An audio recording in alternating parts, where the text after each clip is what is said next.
Hi guys, it's Aaron. Welcome back to Ride XP. So I'm finally taking off to start my Philippine Loop on my KLR650 in a few days. And I mean, man, it's been a long time coming and it's been pushed back several times over the past few months due to work commitments. And I honestly cannot wait to get started already. So in today's video, I'm going to focus on telling you all about how first the Philippine Loop works and how I plan to do it. And in the next video after this, I'll talk about how I'm preparing the KLR and myself to take on this big journey. So if you're not familiar with the Philippine Loop or exactly how it works, it's what it sounds like. It's a loop around the entirety of the Philippines. Now, you can always do it on your own, but there's an official version that you register for that comes with predetermined checkpoints to hit. And if you do that, it comes along with goodies when you register, and you get a form of recognition when you finish it and during the annual event for certified Philippine loopers.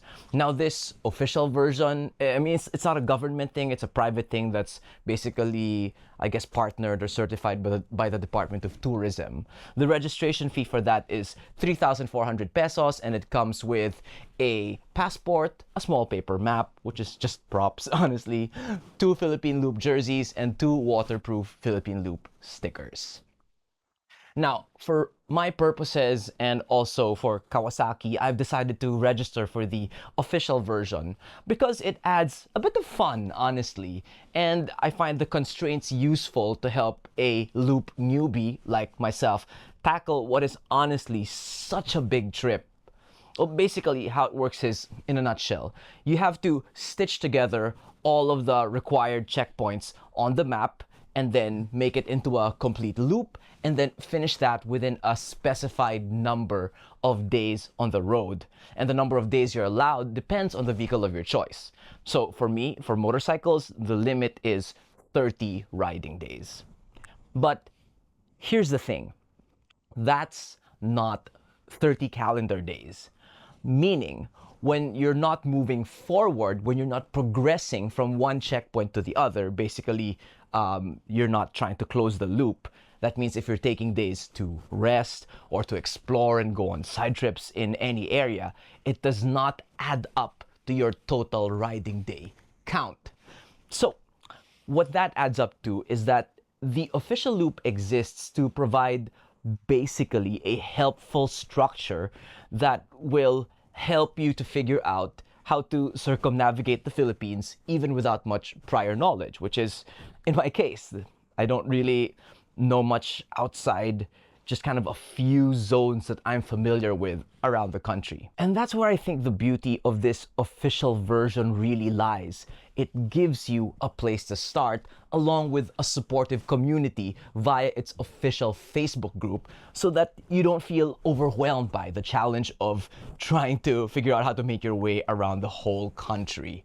So basically, it provides kind of a beaten, proven path, but also a lot of flexibility for how you want to do your Philippine Loop. And I think each loop is as unique as the personality and preference of each rider. So you track your progress by filling in the given passport from day to day. And then for easier verification by the Philippine Loop team, you can also post your daily progress on the official Philippine Loop Facebook group. So the first step, of course, is planning the route. I basically used Google's My Maps function to first lay out all of the required checkpoints, which are specific towns and, crucially, all of the required ferry crossings. The ferry crossings are, in my estimation, the signature and unique feature of the Philippine Loop. And, they make up the so-called Philippine Nautical Highway. I mean, as you probably know, the Philippines is an archipelago. It's made up of 7,641 islands as of the last official count, and it actually stretches north to south a full 1,850 kilometers, or just over, literally 1,000 miles, one way, north to south. So, for perspective, how does that compare to other countries? It spans north to south, roughly as long or tall as Europe, 2/3 as long as the United States, and about half as long as India. that was basically my major realization as I laid out this map and tried to figure out how much time I needed for each section of the route. The Philippines is a shockingly big country compared to, I don't know, how you might imagine it. And this is coming from someone who has seen, I think, a lot more of it than the average person because of my job. But that's mostly been by plane and a little bit by car. So, when you break down traveling the Philippines purely on the road, on the ground, and by sea, it does take a long time to traverse the length of it, and then cut across from east to west or west to east, and then go back north, or depending on your starting point. So, and it's also not like the US or maybe more so Australia, where there's like really long stretches of just straight road or dirt track through relatively flat land. The geography varies a lot. I mean, it doesn't take long before you're in another mountainous region. And then on top of that, getting into a ferry in some ports can be quite unpredictable, I'm told. So it really is, I think, a motorcycle ride that is just challenging enough, memorable enough that I mean, I hope that by the end of it, I'll be able to make a video telling people outside the Philippines that this is a motorcycle ride you need to do before you die. But anyway, I will admit, after I saw basically what was ahead of me, that I felt a bit overwhelmed when I got an idea of how much distance I would have to cover per day, and basically through many places where I have no idea what the road is like, or even maybe what the security situation is like. And it also made me appreciate that so many Philippine loopers are doing this solo on 125 to 150cc scooters, and they're completing it in like 2 to 3 weeks. I mean, that's heroic riding. But I mean, all of that, I guess that uncertainty, the size of the endeavor, is precisely what I'm excited about. The chance to dispel all of these notions and the lack of knowledge that I, as a born and bred Manila kid, have always had. And I'm especially looking forward to what I am told is the extra special hospitality that Mindanao has in store for official Philippine loopers. Now, of course, when it comes to covering this distance, there might be no better bike in its class to tackle very long distances than my trusty donkey, the KLR650. So I'm not worried at all about comfort, mile munching, but nonetheless, seeing the size of the Philippines and the task ahead, I realize I have had to choose to strike a balance between covering distance in a short amount of time and taking time to see the sights and get lots of nice B-roll and searching out stories. Because, when I first got this deal, of course, the dream was to, oh my gosh, this is it. This is my chance to see all of the places I've been curious about all across the country. And I had grand plans to like connect with locals in every region, find all of these stories. But now that I'm taking it in as a whole and looking at how much time I actually have available, I realize that the country is just too big. And the mission honestly is to cover distance, not cultural immersion per se. I mean, again, I guess the repeating theme of this video is the Philippines is a big country, and what I'm looking forward to discovering is just kind of getting a taste of how diverse everything is. There's so many things to see, so many people to meet, and not enough time and energy to do it all. And I have a lot of work all of a sudden. I have to plan around that. So basically, sorry, I'm rambling. What I'm getting at is my guiding notion for this trip has become basically to get a little taste of everything, to discover firsthand, beyond all of the social media posts, beyond all of the tourism ads, to see for myself the diversity in all of the different regions of the Philippines, to connect the dots on the map on the ground, and to let what I see change me and what I think and feel about my home country as a whole and also about its various regions. I know I'll miss a lot, and I know that maybe at the end some of you might be disappointed that I didn't see this, I didn't see that, I didn't visit your hometown. But I'm telling you in advance, don't worry about that. I mean, if I didn't see your place and you had wanted to show me around, just leave a comment by and by, and I'll remember to put that on my list. And honestly, this is really just a note to self because it's so easy to feel overwhelmed with all the possibility. And I've had to remind myself to just pick and choose something or a way to do the journey, a route that I will enjoy, because I think that's top of my list. So even though this is technically a work engagement because I'm doing videos for Kawasaki, I think that if I prioritize joy, then you will feel that, and that I think will just make everything better and all the content better to watch.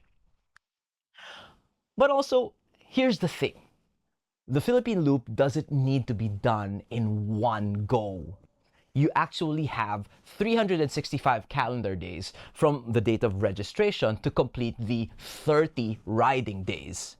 So to manage their time, a lot of loopers, as they're called, do some combination of, on one hand, dividing the route, or on the other hand, doing it fast.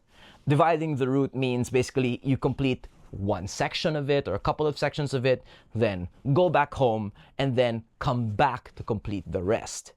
Doing it fast means covering 300 to 500 plus even kilometers per day, which will allow you to finish it in 2 to 3 weeks. So my plan is to collectively spend about 30 to 34 calendar days out traveling, comprising about 26 riding days. And I'll divide it into 3 segments through January now to April. And I'm right now planning to stay no longer than 2 days per location, most locations just 1 day, unless forced to stay longer by circumstance or something I'm interested in, some safety issue, etc., etc. And I'll be starting with the North Luzon Loop, which is kind of the single longest, largest land segment without any ferry crossings, and also by far the most familiar to me. I've seen pretty much every part of this route, but separately.